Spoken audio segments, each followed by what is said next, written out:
He always thought perfection was the way. That if he just fixed every flaw, controlled every outcome, and silenced every mistake, he'd finally be enough. His name was Elijah, a man with a mind like steel and a soul heavy with unseen scars. He was raised to perform, praised when he excelled, criticized when he slipped.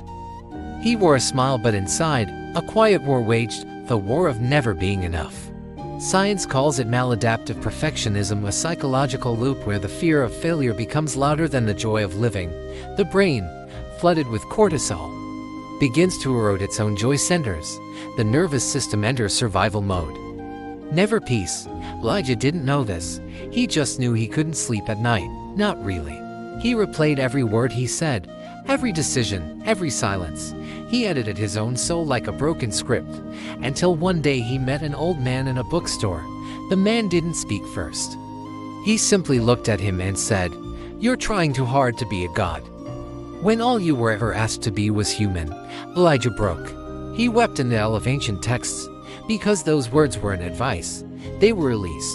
The old man told him a story, that in Japanese culture, there's something called kintsugi, the art of mending broken pottery with gold, not to hide the cracks, but to honor them, because what's broken has a story, and what has a story has soul. Elijah learned that the greatest men in history were never perfect. Abraham Lincoln suffered from depression. Thomas Edison failed over 1,000 times before he got the bulb right. Even Jesus wept. Even Buddha abandoned the palace. Even great kings bowed to their flaws before rising in power. Science now proves that self-compassion rewires the brain for resilience. That when we let go of perfection and accept our humanity, oxytocin, the bonding chemical, increases. Anxiety decreases. Parasympathetic nervous system activates, and we return to presence. And in the spirit.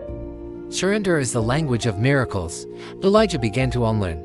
He stopped chasing the next version of himself.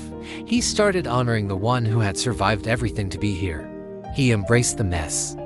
He saw beauty in his scars. He laughed when he failed. He cried without shame. And for the first time in his life, he felt peace. Because peace doesn't come from fixing everything. It comes from letting go of the need to. You see, letting go isn't giving up. It's giving in to grace, to breath, to life itself. Elijah now walks slower, smiles wider, lives deeper. He no longer performs to be loved. He simply is. And in being, he became. So if you're listening to this and feel like you're drowning in expectations, please remember this: you were never made to be flawless. You were made to be whole. And wholeness includes cracks, shadows, and still beating hearts. Let go. Not because you're weak, but because you're finally strong enough to trust life. Because sometimes, surrender is the most courageous act of all.